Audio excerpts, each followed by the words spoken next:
নমস্কার শ্রোতা বন্ধুরা, আমি দেবশ্রী। আজ শুনুন রবীন্দ্রনাথ ঠাকুরের লেখা বোষ্টমী।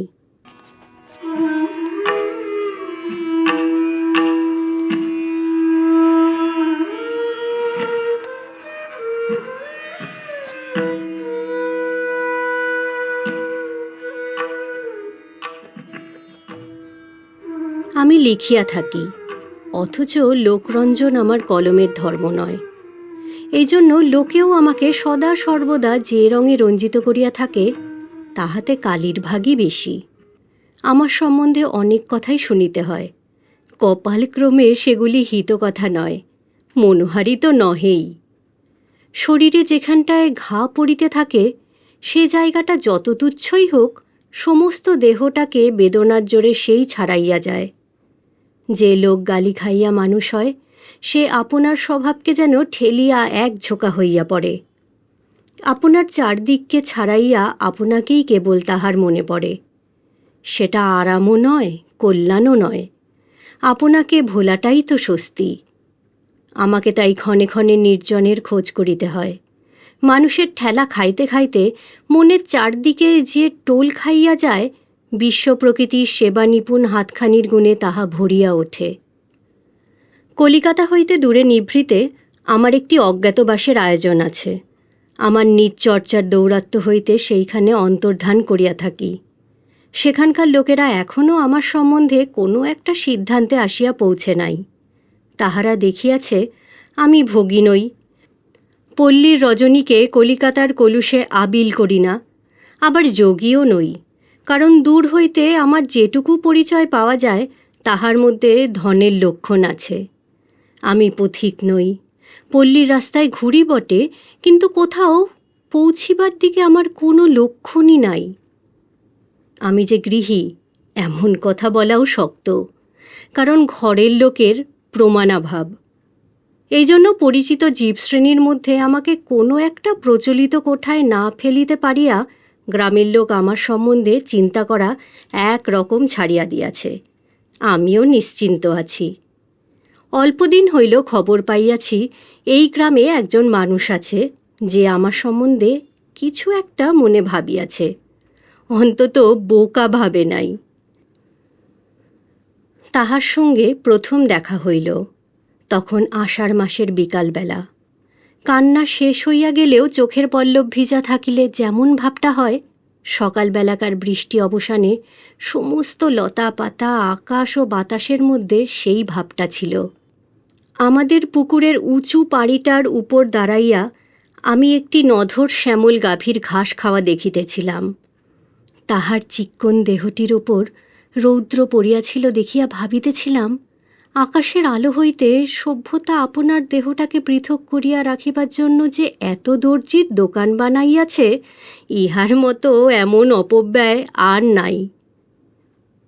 এমন সময় হঠাৎ দেখি একটি প্রৌঢ়া স্ত্রীলোক আমাকে ভূমিষ্ঠ হইয়া প্রণাম করিল।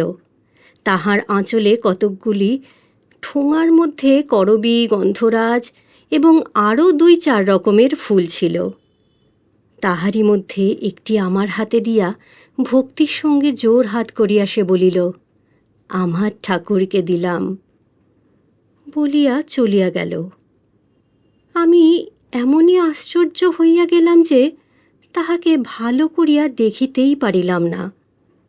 ব্যাপারটা নিতান্তই সাদা, অথচ আমার কাছে তাহা এমন করিয়া প্রকাশ হইল যে সেই যে গাভীটি বিকেলবেলাকার ধূসর রৌদ্রে লেজ দিয়া পিঠের মাছি তাড়াইতে তাড়াইতে নববর্ষার রস কোমল ঘাসগুলি বড় বড় নিঃশ্বাস ফেলিতে ফেলিতে শান্ত আনন্দে খাইয়া বেড়াইতেছে, তাহার জীবলীলাটি আমার কাছে বড় অপরূপ হইয়া দেখা দিল। কথা বলিলে লোকে হাসিবে, কিন্তু আমার মন ভক্তিতে ভরিয়া উঠিল। আমি সহজ আনন্দময় জীবনেশ্বরকে প্রণাম করিলাম। বাগানের আম গাছ হইতে পাতা সমেত একটি কচি আমের ডাল লইয়া সেই গাভীটিকে খাওয়াইলাম। আমার মনে হইল আমি দেবতাকে সন্তুষ্ট করিয়া দিলাম। ইহার পর বৎসর যখন সেখানে গিয়াছি, তখন মাঘের শেষ। সেবার তখনও শীত ছিল। সকালের রৌদ্রটি পূবের জানালা দিয়া আমার পিঠে আসিয়া পড়িয়াছিল, তাহাকে নিষেধ করি নাই। দোতলার ঘরে বসিয়া লিখিতেছিলাম। বেহারা আসিয়া খবর দিল আনন্দী বোষ্টমী আমার সঙ্গে দেখা করিতে চায়। লোকটা কে জানি না। অন্যমনস্ক হইয়া বলিলাম, আচ্ছা, এইখানে নিয়ে আয়। আনন্দী পায়ের ধুলা লইয়া আমাকে প্রণাম করিল। দেখিলাম সেই আমার পূর্ব পরিচিত স্ত্রীলোকটি। সে সুন্দরী কিনা সেটা লক্ষ্যগোচর হইবার বয়স তাহার পার হইয়া গেছে। দোহারা সাধারণ স্ত্রীলোকের চেয়ে লম্বা। একটি নিয়ত ভক্তিতে তাহার শরীরটি নম্র, অথচ বলিষ্ঠ নিঃসংকোচ তাহার ভাব। সবচেয়ে চোখে পড়ে তাহার দুই চোখ। ভিতরকার কি একটা শক্তিতে তাহার সেই বড় বড় চোখ দুটি যেন কোনো দূরের জিনিসকে কাছে করিয়া দেখিতেছে। তাহার সেই দুই চোখ দিয়া আমাকে যেন ঠেলা দিয়া সে বলিল, এ আবার কি কাণ্ড! আমাকে তোমার এই রাজসিংহাসনের তলায় আনিয়া হাজির করা কেন? তোমাকে গাছের তলায় দেখিতাম, সে যে বেশ ছিল। বুঝিলাম গাছতলায় এ আমাকে অনেক দিন লক্ষ্য করিয়াছে, কিন্তু আমি ইহাকে দেখি নাই। সর্দির উপক্রম হওয়াতে কয়েকদিন পথে ও বাগানে বেড়ানো বন্ধ করিয়া ছাদের উপরেই সন্ধ্যাকাশের সঙ্গে মোকাবিলা করিয়া থাকি, তাই কিছুদিন সে আমাকে দেখিতে পায় নাই। একটুক্ষণ থামিয়া সে বলিল, গৌর, আমাকে কিছু একটা উপদেশ দাও। আমি মুশকিলে পড়িলাম। বলিলাম, উপদেশ দিতে পারি না, নিতেও পারি না। চোখ মেলিয়া চুপ করিয়া যাহা পাই তাহা লইয়াই আমার কারবার। এই যে তোমাকে দেখিতেছি, আমার দেখাও হইতেছে, শোনাও হইতেছে। বোষ্টমী ভারী খুশি হইয়া গৌর গৌর বলিয়া উঠিল। কহিল, ভগবানের তো শুধু রসনা নয়, তিনি যে সর্বাঙ্গ দিয়া কথা কন। আমি বলিলাম, চুপ করিলেই সর্বাঙ্গ দিয়া তার সেই সর্বাঙ্গের কথা শোনা যায়, তাই শুনিতেই শহর ছাড়িয়া এখানে আসি। বোষ্টমী কহিল, সেটা আমি বুঝিয়াছি, তাই তো তোমার কাছে আসিয়া বসিলাম। যাইবার সময় সে আমার পায়ের ধুলা লইতে গিয়া দেখিলাম আমার মোজাতে হাত ঠেকিয়া তাহার বড় বাধা বোধ হইল। পরের দিন ভোরে সূর্য উঠিবার পূর্বে আমি ছাদে আসিয়া বসিয়াছি।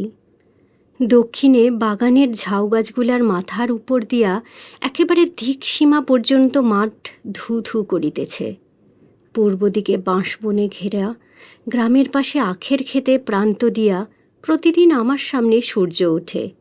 গ্রামের রাস্তাটা গাছের ঘন ছায়ার ভিতর হইতে হঠাৎ বাহির হইয়া খোলা মাঠের মাঝখান দিয়া বাঁকিয়া বহু দূরের গ্রামগুলির কাজ সারিতে চলিয়াছে। সূর্য উঠিয়াছে কি না জানি না।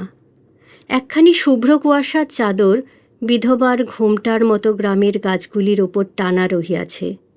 দেখিতে পাইলাম বোষ্টমী সেই ভোরের ঝাপসা আলোর ভিতর দিয়া একটি সচল কুয়াশার মূর্তির মতো করতাল বাজাইয়া হরিনাম গান করিতে করিতে সেই পূর্ব দিকের গ্রামের সম্মুখ দিয়া চলিয়াছে। তন্দ্রা ভাঙা চোখের পাতার মতো একসময় কুয়াশাটা উঠিয়া গেল এবং ওই সমস্ত মাঠের ও ঘরের নানা কাজকর্মের মাঝখানে শীতের রৌদ্রটি গ্রামের ঠাকুরদাদার মতো আসিয়া বেশ করিয়া জমিয়া বসিল। আমি তখন সম্পাদকের পেয়াদা বিদায় করিবার জন্য লিখিবার টেবিলে আসিয়া বসিয়াছি। এমন সময় সিঁড়িতে পায়ের শব্দের সঙ্গে একটা গানের সুর শোনা গেল। বোষ্টমী গুনগুন করিতে করিতে আসিয়া আমাকে প্রণাম করিয়া কিছু দূরে মাটিতে বসিল। আমি লেখা হইতে মুখ তুলিলাম। সে বলিল, কাল আমি তোমার প্রসাদ পাইয়াছি। আমি বলিলাম, সে কি কথা? সে বলিল, কাল সন্ধ্যার সময় কখন তোমার খাওয়া হয় আমি সেই আশায় দরজার বাহিরে বসিয়াছিলাম। খাওয়া হইলে চাকর যখন পাত্র লইয়া বাহিরে আসিল, তাহাতে কি ছিল জানি না, কিন্তু আমি খাইয়াছি। আমি আশ্চর্য হইলাম। আমার বিলাত যাওয়ার কথা সকলেই জানে। সেখানে কি খাইয়াছি না খাইয়াছি তাহা অনুমান করা কঠিন নহে, কিন্তু গোবর খাই নাই। দীর্ঘকাল মাছ মাংসে আমার রুচি নাই বটে, কিন্তু আমার পাচকটির জাতিকুলের কথাটা প্রকাশ্য সভায় আলোচনা না করাই সঙ্গত। আমার মুখে বিস্ময়ের লক্ষণ দেখিয়া বোষ্টমী বলিল, যদি তোমার প্রসাদ খাইতেই না পারিব, তবে তোমার কাছে আসিবার তো কোনো দরকারই ছিল না। আমি বলিলাম, লোকে জানিলে তোমার উপর তো তাদের ভক্তি থাকিবে না। সে বলিল, আমি তো সকলকেই বলিয়া বেড়াইতেছি। শুনিয়া উহারা ভাবিল আমার এই রকমই দশা। বোষ্টমী যে সংসারে ছিল, উহার কাছে তাহার খবর বিশেষ কিছু পাইলাম না। কেবল এইটুকু শুনিয়াছি, তাহার মায়ের অবস্থা বেশ ভালো এবং এখনও তিনি বাঁচিয়া আছেন।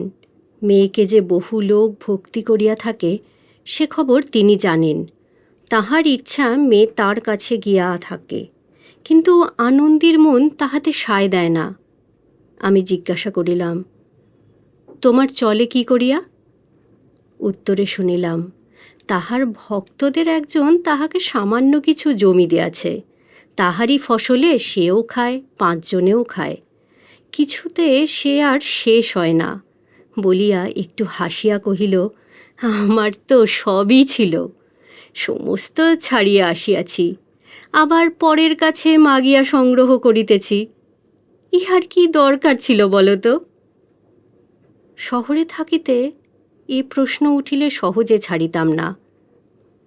ভিক্ষাজীবিতায় সমাজের কত অনিষ্ট তাহা বুঝাইতাম, কিন্তু এ জায়গায় আসলে আমার পুঁথি পড়া বিদ্যার সমস্ত ঝাঁজ একেবারে মরিয়া যায়। বোষ্টমীর কাছে কোনো তর্কই আমার মুখ দিয়া বাহির হইতে চাহিল না। আমি চুপ করিয়া রহিলাম। আমার উত্তরের অপেক্ষা না করিয়া সে আপনিই বলিয়া উঠিল, না না, এই আমার ভালো, আমার মাগিয়া খাওয়া অন্নই অমৃত। তাহার কথার ভাবখানা আমি বুঝিলুম। প্রতিদিনই যিনি নিজে অন্ন যোগাইয়া দেন, ভিক্ষারণ্যে তাহাকেই মনে পড়ে। আর ঘরে মনে হয় আমারই অন্ন আমি নিজের শক্তিতে ভোগ করিতেছি। ইচ্ছা ছিল তাহার স্বামীর ঘরের কথা জিজ্ঞাসা করি, কিন্তু সে নিজে বলিল না, আমিও প্রশ্ন করিলাম না। এখানকার যে পাড়ায় উচ্চবর্ণের ভদ্রলোক থাকে সে পাড়ার প্রতি বোষ্টমীর শ্রদ্ধা নাই। বলে ঠাকুরকে উহারা কিছুই দেয় না, অথচ ঠাকুরের ভোগে উহারাই সবচেয়ে বেশি করিয়া ভাগ বসায়। গরিবরা ভক্তি করে আর উপবাস করিয়া মরে। এ পাড়ার দুষ্কৃতির কথা অনেক শুনিয়াছি, তাই বলিলাম, এই সকল দুর্মতিদের মাঝখানে থাকিয়া ইহাদের মতিগতি ভালো করো, তাহা হইলেও তো ভগবানের সেবা হইবে। এই রকমের সব উঁচু দরের উপদেশ অনেক শুনিয়াছি এবং অন্যকে শোনাইতেও ভালোবাসি, কিন্তু বোষ্টমীর ইহাতে তাক লাগিল না। আমার মুখের দিকে তাহার উজ্জ্বল চক্ষু দুটি রাখিয়া সে বলিল, তুমি বলিতেছ ভগবান পাপীর মধ্যেও আছেন, তাই উহাদের সঙ্গ করিলেও তাহারই পূজা করা হয়, এই তো? আমি কহিলাম, হ্যাঁ। সে বলিল, উহারা যখন বাঁচিয়া আছে তখন তিনিও উহাদের সঙ্গে আছেন বই কি, কিন্তু আমার তাহাতে কি? আমার তো পূজা ওখানে চলিবে না। আমার ভগবান যে উহাদের মধ্যে নাই, তিনি যেখানে আমি সেখানেই তাহাকে খুঁজিয়া বেড়াই। বলিয়া সে আমাকে প্রণাম করিল। তাহার কথাটা এই যে, শুধু মত লইয়া কি হইবে, সত্য যে চাই।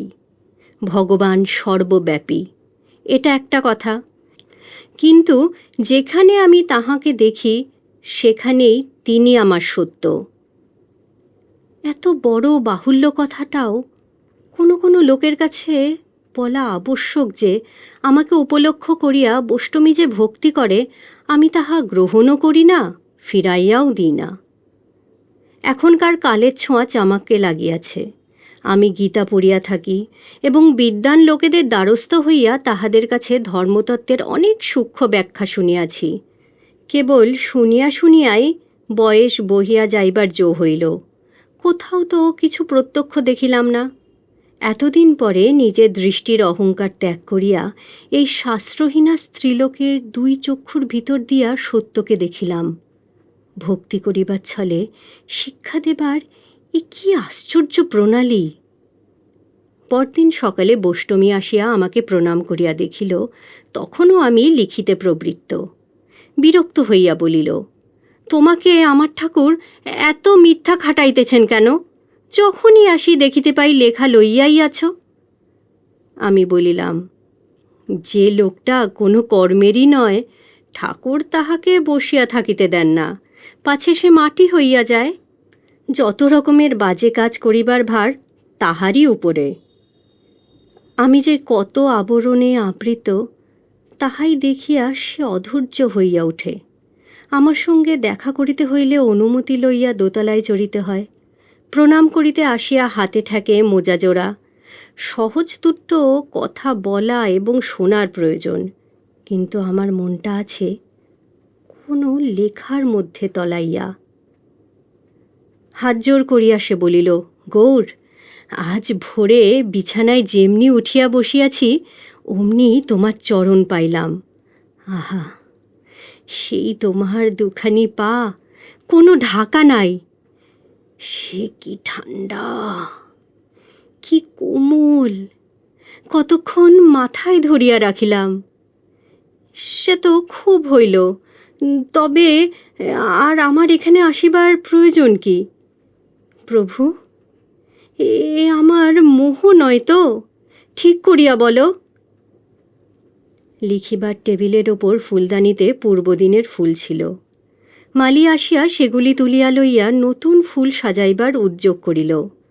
বৈষ্ণবী যেন ব্যথিত হইয়া বলিয়া উঠিল, ব্যাস, এ ফুলগুলি হইয়া গেল? তোমার আর দরকার নাই? তবে দাও, দাও, আমাকে দাও। এই বলিয়া ফুলগুলি অঞ্জলিতে লইয়া কতক্ষণ মাথা নত করিয়া একান্ত স্নেহে এক দৃষ্টিতে দেখিতে লাগিল।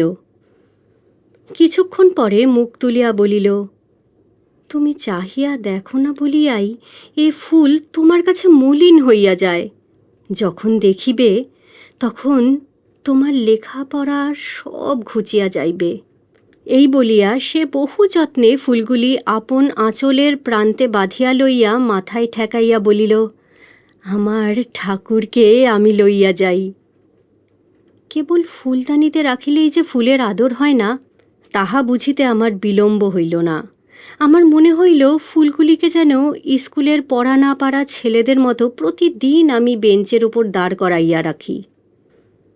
সেই দিন সন্ধ্যার সময় যখন ছাদে বসিয়াছি, বৈষ্ণবী আমার পায়ের কাছে আসিয়া বসিল।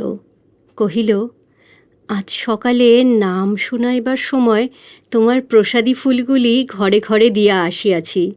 আমার ভক্তি দেখিয়া বেণী চক্রবর্তী হাসিয়া বলিল, পাগলি, কাকে ভক্তি করিস তুই? বিশ্বের লোকে যে তাকে মন্দ বলে। হ্যাঁ গো, সকলে নাকি তোমাকে গালি দেয়। কেবল এক মুহূর্তের জন্য মনটা সংকুচিত হইয়া গেল, কালির ছিটা এত দূরেও ছড়ায়। বৈষ্ণবী বলিল, বেণী ভাবিয়াছিল আমার ভক্তিটাকে এক ফুয়ে নিবাইয়া দিবে, কিন্তু এ তো তেলের বাতি নয়, এ যে আগুন। আমার গৌর, ওরা তোমাকে গালি দেয় কেন গো? আমি বলিলাম, আমার পাওনা আছে বলিয়া। আমি হয়তো একদিন লুকাইয়া উহাদের মন চুরি করিবার লোভ করিয়াছিলাম। বৈষ্ণবী কহিল, মানুষের মনে বিষ যে কত, সে তো দেখিলে লোভ আর টিকিবে না। আমি বলিলাম, মনে লোভ থাকিলেই মারের মুখে থাকিতে হয়। তখন নিজেকে মারিবার বিষ নিজের মনই যোগায়। তাই আমার ওঝা আমারই মনটাকে নির্বিষ করিবার জন্য এত কড়া করিয়া ঝাড়া দিতেছেন। বৈষ্ণবী কহিল, দয়াল ঠাকুর, মারিতে মারিতে তবে মারকে খেদান, শেষ পর্যন্ত যে সহিতে পারে সেই বাঁচিয়া যায়। সেই দিন সন্ধ্যার সময় অন্ধকার ছাদের উপর সন্ধ্যা তারা উঠিয়া আবার অস্ত গেল। বৈষ্টমী তাহার জীবনের কথা আমাকে শুনাইল। আমার স্বামী বড় সাদা মানুষ। কোনো কোনো লোকে মনে করিত তাহার বুঝিবার শক্তি কম, কিন্তু আমি জানি যাহারা সাদা করিয়া বুঝিতে পারে তাহারাই মোটের উপর ঠিক বোঝে। ইহাও দেখিয়াছি তাহার চাষবাস জমি জমার কাজে তিনি যে ঠকিতেন তাহা নহে। বিষয় কাজ এবং ঘরের কাজ দুই তাহার গোছালো ছিল। ধান চাল পাটের সামান্য যে একটু ব্যবসা করিতেন, কখনো তাহাতে লোকসান করেন নাই, কেননা তাহার লোভ অল্প। যেটুকু তাহার দরকার সেটুকু তিনি হিসাব করিয়া চলিতেন। তার চেয়ে বেশি যা তাহা তিনি বুঝিতেন না, তাহাতে হাতও দিতেন না। আমার বিবাহের পূর্বেই আমার শ্বশুর মারা গিয়াছিলেন এবং আমার বিবাহের অল্পদিন পরেই শাশুড়ির মৃত্যু হয়। সংসারে আমাদের মাথার উপরে কেহই ছিল না। আমার স্বামীর মাথার উপরে একজন ওপরওয়ালাকে না বসাইয়া থাকিতে পারিতেন না। এমনকি বলিতে লজ্জা হয়, আমাকে যেন তিনি ভক্তি করিতেন। তবু আমার বিশ্বাস তিনি আমার চেয়ে বুঝিতেন বেশি, আমি তাহার চেয়ে বলিতাম বেশি। তিনি সকলের চেয়ে ভক্তি করিতেন তাহার গুরু ঠাকুরকে। শুধু ভক্তি নয়, সে ভালোবাসা, এমন ভালোবাসা দেখা যায় না। গুরু ঠাকুর তাঁর চেয়ে বয়সে কিছু কম। কি সুন্দর রূপ তাঁর! বলিতে বলিতে বৈষ্টমী ক্ষণকাল থামিয়া তাহার সেই দূরবিহারী চক্ষু দুটিকে বহু দূরে পাঠাইয়া দিল এবং গুনগুন করিয়া গাহিল, অরুণ কিরণখানি তরুণ অমৃতে ছানি, কোন বিধি নিরমিল দেহা। এই গুরু ঠাকুরের সঙ্গে বালককাল হইতে তিনি খেলা করিয়াছেন। তখন হইতেই তাহাকে আপন মন প্রাণ সমর্পণ করিয়া দিয়াছেন। তখন আমার স্বামীকে ঠাকুর বোকা বলিয়াই জানিতেন। সেই জন্য তাহার উপর বিস্তর উপদ্রব করিয়াছেন। অন্য সঙ্গীদের সঙ্গে মিলিয়া পরিহাস করিয়া তাহাকে যে কত নাকাল করিয়াছেন তাহার সীমা নাই। বিবাহ করিয়া এ সংসারে যখন আসিয়াছি তখন গুরু ঠাকুরকে দেখি নাই। তিনি তখন কাশীতে অধ্যয়ন করিতে গিয়াছেন। আমার স্বামী তাহাকে সেখানকার খরচ যোগাইতেন। গুরু ঠাকুর যখন দেশে ফিরিলেন তখন আমার বয়স বোধ করি 18 হইবে। 15 বছর বয়সে আমার একটি ছেলে হইয়াছিল। বয়স কাঁচা ছিল বলিয়াই আমার সেই ছেলেটিকে আমি যত্ন করিতে শিখি নাই। পাড়ার সই সাঙাতিদের সঙ্গে মিলিবার জন্যই তখন আমার মন ছুটিত। ছেলের জন্য ঘরে বাধা থাকিতে হয় বলিয়া এক এক সময় তাহার উপরে আমার রাগ হইত। হায় রে, ছেলে যখন আসিয়া পৌঁছিয়াছে মা তখনও পিছাইয়া পড়িয়া আছে। এমন বিপদ আর কি হইতে পারে? আমার গোপাল আসিয়া দেখিল তখনও তাহার জন্য ননি তৈরি নাই, তাই সে রাগ করিয়া চলিয়া গেছে। আমি আজও মাঠে ঘাটে তাহাকে খুঁজিয়া বেড়াইতেছি। ছেলেটি ছিল বাপের নয়নের মণি। আমি তাহাকে যত্ন করিতে শিখি নাই বলিয়া তাহার বাপ কষ্ট পাইতেন, কিন্তু তাহার হৃদয় যে ছিল বোবা, আজ পর্যন্ত তাহার দুঃখের কথা কাহা কেউ কিছু বলিতে পারেন নাই। মেয়ে মানুষের মতো তিনি ছেলের যত্ন করিতেন। রাত্রে ছেলে কাঁদিলে আমার অল্প বয়সের গভীর ঘুম তিনি ভাঙাইতে চাহিতেন না। নিজে রাত্রে উঠিয়া দুধ গরম করিয়া খাওয়াইয়া কতদিন খোকাকে কোলে লইয়া ঘুম পাড়াইয়াছেন আমি তাহা জানিতে পারি নাই। তাহার সকল কাজই এমনই নিঃশব্দে। পূজা পার্বণে জমিদারদের বাড়িতে যখন যাত্রা বা কথা হইত তিনি বলিতেন, আমি রাত জাগিতে পারি না, তুমি যাও, আমি এখানেই থাকি। তিনি ছেলেটিকে লইয়া না থাকিলে আমার যাওয়া হইবে না, এই জন্য তাহার ছুতা। আশ্চর্য এই, তবু ছেলে আমাকেই সকলের চেয়ে বেশি ভালোবাসিত।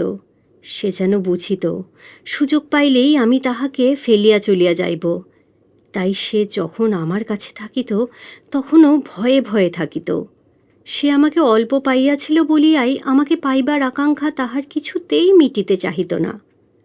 আমি যখন নাহিবার জন্য ঘাটে যাইতাম, তাহাকে সঙ্গে লইবার জন্য সে আমাকে রোজ বিরক্ত করিত। ঘাটে সঙ্গিনীদের সঙ্গে আমার মিলনের জায়গা, সেখানে ছেলেকে লইয়া তাহার খবরদারি করিতে আমার ভালো লাগিত না। সেজন্য পারতপক্ষে তাহাকে লইয়া যাইতে চাহিতাম না। সেদিন শ্রাবণ মাস, থাকে থাকে ঘন কালো মেঘে 2 প্রহর বেলাটাকে একেবারে আগাগোড়া মুড়ি দেয়া রাখিয়াছে। স্নানে যাইবার সময় খোকা কান্না জুড়িয়া দিল। নিস্তারিণী আমাদের হেসেলের কাজ করিত। তাহাকে বলিয়া গেলাম, বাছা, ছেলেকে দেখিও, আমি ঘাটে একটা ডুব দিয়া আসি গে। ঘাটে ঠিক সেই সময়টিতে আর কেহ ছিল না। সঙ্গিনীদের আসিবার অপেক্ষায় আমি সাঁতার দিতে লাগিলাম। দিঘিটা প্রাচীনকালের, কোনো রানী কবে খনন করিয়াছিলেন, তাই ইহার নাম রানীসাগর। সাঁতার দিয়া এই দিঘি এপার ওপার করা মেয়েদের মধ্যে কেবল আমিই পারিতাম। বর্ষায় তখন কুলে কুলে জল।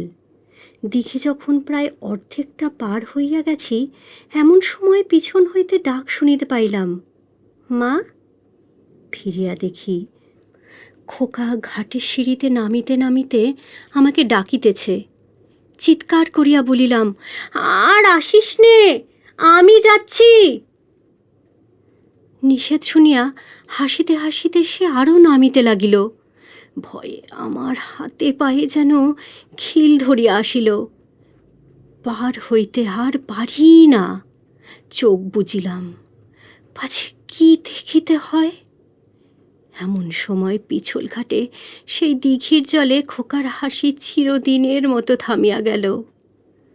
পার হইয়া আসিয়া সেই মায়ের কোলের কাঙাল ছেলেকে জলের তলা হইতে তুলিয়া কোলে লইলাম, কিন্তু আর সে মা বলিয়া ডাকিল না। আমার গোপালকে আমি এতদিন কাঁদাইয়াছি, সেই সমস্ত অনাদর আজ আমার উপর ফিরিয়া আসিয়া আমাকে মারিতে লাগিল। বাঁচিয়া থাকিতে তাহাকে বরাবর যে ফেলিয়া চলিয়া গেছি, আজ তাই সে দিন রাত আমার মনকে আঁকড়িয়া ধরিয়া রহিল। আমার স্বামীর বুকে যে কতটা বাজিল, সে কেবল তাঁর অন্তর্যামীই জানেন। আমাকে যদি গালি দিতেন তো ভালো হইত, কিন্তু তিনি তো কেবল সহিতেই জানেন, কহিতে জানেন না। এমনই করিয়া আমি যখন একরকম পাগল হইয়া আছি, এমন সময় গুরু ঠাকুর দেশে ফিরিয়া আসিলেন। যখন ছেলে বয়সে আমার স্বামী তাহার সঙ্গে একত্রে খেলাধুলা করিয়াছেন, তখন সে এক ভাব ছিল। এখন আবার দীর্ঘকাল বিচ্ছেদের পর যখন তার ছেলে বয়সের বন্ধুর বিদ্যালাভ করিয়া ফিরে আসিলেন, তখন তাহার পরে আমার স্বামীর ভক্তি একেবারে পরিপূর্ণ হইয়া উঠিল। কে বলিবে খেলার সাথী? ইহার সামনে তিনি যেন একেবারে কথা কহিতে পারিতেন না। আমার স্বামী আমাকে সান্ত্বনা করিবার জন্য তাহার গুরুকে অনুরোধ করিলেন। গুরু আমাকে শাস্ত্র শুনাইতে লাগিলেন। শাস্ত্রের কথায় আমার বিশেষ ফল হইয়াছিল বলিয়া মনেও হয় না। আমার কাছে সেসব কথার যা কিছু মূল্য, সে তাহারই মুখের কথা বলিয়া। মানুষের কণ্ঠ দিয়াই ভগবান তাহার অমৃত মানুষকে পান করাইয়া থাকেন। অমন সুধাপাত্র তো তাঁর হাতে আর নাই। আবার ওই মানুষের কণ্ঠ দিয়াই তো সুধা তিনিও পান করেন। গুরুর প্রতি আমার স্বামীর অজস্র ভক্তি আমাদের সংসারকে সর্বত্র মৌচাকের ভিতরকার মধুর মতো ভরিয়া রাখিয়াছিল। আমাদের আহার বিহার ধন জন সমস্তই এই ভক্তিতে ঠাসা ছিল, কোথাও ফাঁক ছিল না। আমি সেই রসে আমার সমস্ত মন লইয়া ডুবিয়া তবে সান্ত্বনা পাইয়াছি। তাই দেবতাকে আমার গুরুর রূপেই দেখিতে পাইলাম। তিনি আসিয়া আহার করিবেন এবং তারপর তার প্রসাদ পাইব। প্রতিদিন সকালে ঘুম হইতে উঠিয়াই এই কথাটি মনে পড়িত, আর সেই আয়োজনে লাগিয়া যাইতাম। তাহার জন্য তরকারি কুটিতাম। আমার আঙুলের মধ্যে আনন্দধ্বনি বাজিত। ব্রাহ্মণ নই, তাহাকে নিজের হাতে রাঁধিয়া খাওয়াইতে পারিতাম না, তাই আমার হৃদয়ের সব ক্ষুধাটা মিটিত না। তিনি যে জ্ঞানীর সমুদ্র, সেদিকে তো তার কোনো অভাব নাই। আমি সামান্য রমণী, আমি তাহাকে কেবল একটু খাওয়াইয়া দাওয়াইয়া খুশি করিতে পারি, তাহাতেও এতদিকে এত ফাঁক ছিল। আমার গুরুসেবা দেখিয়া আমার স্বামীর মন খুশি হইতে থাকিত এবং আমার উপরে তাহার ভক্তি আরও বাড়িয়া যাইত। তিনি যত দেখিতেন আমার কাছে শাস্ত্র ব্যাখ্যা করিবার জন্য গুরুর বিশেষ উৎসাহ, তখন তিনি ভাবিতেন গুরুর কাছে বুদ্ধিহীনতার জন্য তিনি বরাবর অশ্রদ্ধা পাইয়াছেন। তাহার স্ত্রী এবার বুদ্ধির জোরে গুরুকে খুশি করিতে পারিল, এই তাহার সৌভাগ্য। এমন করিয়া 4-5 বছর কোথা দিয়া যে কেমন করিয়া কাটিয়া গেল তাহা চোখে দেখিতে পাইলাম না। সমস্ত জীবনই এমনই করিয়া কাটিতে পারিত, কিন্তু গোপনে কোথায় একটা চুরি চলিতেছিল, সেটা আমার কাছে ধরা পড়ে নাই, অন্তর্যামীর কাছে ধরা পড়িল। তারপর একদিনে একটি মুহূর্তে সমস্ত উলটপালট হইয়া গেল। সেদিন ফাল্গুনের সকালবেলায় ঘাটে যাইবার ছায়াপথে স্নান সারিয়া ভিজা কাপড়ে ঘরে ফিরিতেছিলাম। পথের একটি মাকে আমতলায় গুরু ঠাকুরের সঙ্গে দেখা। তিনি কাঁধে একখানি গামছা লইয়া কোনো একটা সংস্কৃত মন্ত্র আবৃত্তি করিতে করিতে স্নানে যাইতেছেন। ভিজা কাপড়ে তার সঙ্গে দেখা হওয়াতে লজ্জায় একটু পাশ কাটাইয়া চলিয়া যাইবার চেষ্টা করিতেছি। এমন সময় তিনি আমার নাম ধরিয়া ডাকিলেন। আমি জড়সড় হইয়া মাথা নিচু করিয়া দাঁড়াইলাম। তিনি আমার মুখের পরে দৃষ্টি রাখিয়া বলিলেন, তোমার দেহখানি সুন্দর। ডালে ডালে রাজ্যের পাখি ডাকিতেছিল। পথের ধারে ধারে ঝোপে ঝাপে ভাটি ফুল ফুটিয়াছে, আমের ডালে বোল ধরিতেছে। মনে হইল সমস্ত আকাশ পাতাল পাগল হইয়া আলুথালু হইয়া উঠিয়াছে। কেমন করিয়া বাড়ি গেলাম কিছু জ্ঞান নাই।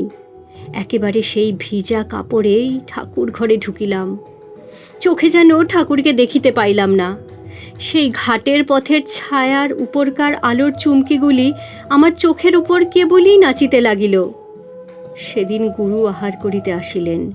জিজ্ঞাসা করিলেন, আন্দি নাই কেন? আমার স্বামী আমাকে খুঁজিয়া বেড়াইলেন, কোথাও দেখিতে পাইলেন না। ওগো, আমার সে পৃথিবী আর নাই, আমি সে সূর্যের আলো আর খুঁজিয়া পাইলাম না। ঠাকুর ঘরে আমার ঠাকুরকে ডাকি, সে আমার দিকে মুখ ফিরাইয়া থাকে। দিন কোথায় কেমন করিয়া কাটিল ঠিক জানি না। রাত্রে স্বামীর সঙ্গে দেখা হইবে, তখন যে সমস্ত নীরব এবং অন্ধকার। তখনই আমার স্বামীর মন যেন তারার মতো ফুটিয়া ওঠে। সেই আধারে একদিন তাহার মুখে একটা আধটা কথা শুনিয়া হঠাৎ বুঝিতে পারি এই সাদা মানুষটি যাহা বোঝেন তাহা কতই সহজে বুঝিতে পারেন। সংসারের কাজ সারিয়া আসিতে আমার দেরি হয়। তিনি আমার জন্য বিছানার বাহিরে অপেক্ষা করেন। প্রায় তখন আমাদের গুরুর কথা কিছু না কিছু হয়। অনেক রাত করিলাম, তখন 3 প্রহর হইবে। ঘরে আসিয়া দেখি আমার স্বামী তখনও খাটে শোন নাই, নিচে শুইয়া ঘুমাইয়া পড়িয়াছেন। আমি অতি সাবধানে শব্দ না করিয়া তাহার পায়ের তলায় শুইয়া পড়িলাম। ঘুমের ঘোরে একবার তিনি পা ছুড়িলেন, আমার বুকের ওপর আসিয়া লাগিল। সেইটেই আমি তার শেষ দান বলিয়া গ্রহণ করিয়াছি। পরদিন ভোরে যখন তার ঘুম ভাঙিল, আমি তখন উঠিয়া বসিয়া আছি। জানলার বাহিরে কাঁঠাল গাছটার মাথার উপর দিয়া আঁধারের একধারে অল্প একটু রং ধরিয়াছে, তখনও কাক ডাকে নাই। আমি স্বামীর পায়ের কাছে মাথা লুটাইয়া প্রণাম করিলাম। তিনি তাড়াতাড়ি উঠিয়া বসিলেন এবং আমার মুখের দিকে অবাক হইয়া চাহিয়া রহিলেন। আমি বলিলাম, আর আমি সংসার করিব না।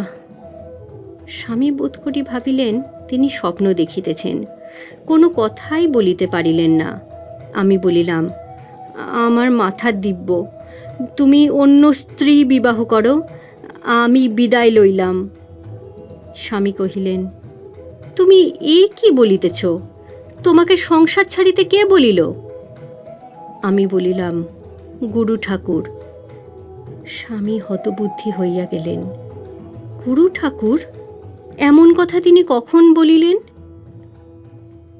আমি বলিলাম, আজ সকালে যখন স্নান করিয়া ফিরিতেছিলাম তাহার সঙ্গে দেখা হইয়াছিল, তখনই বলিলেন।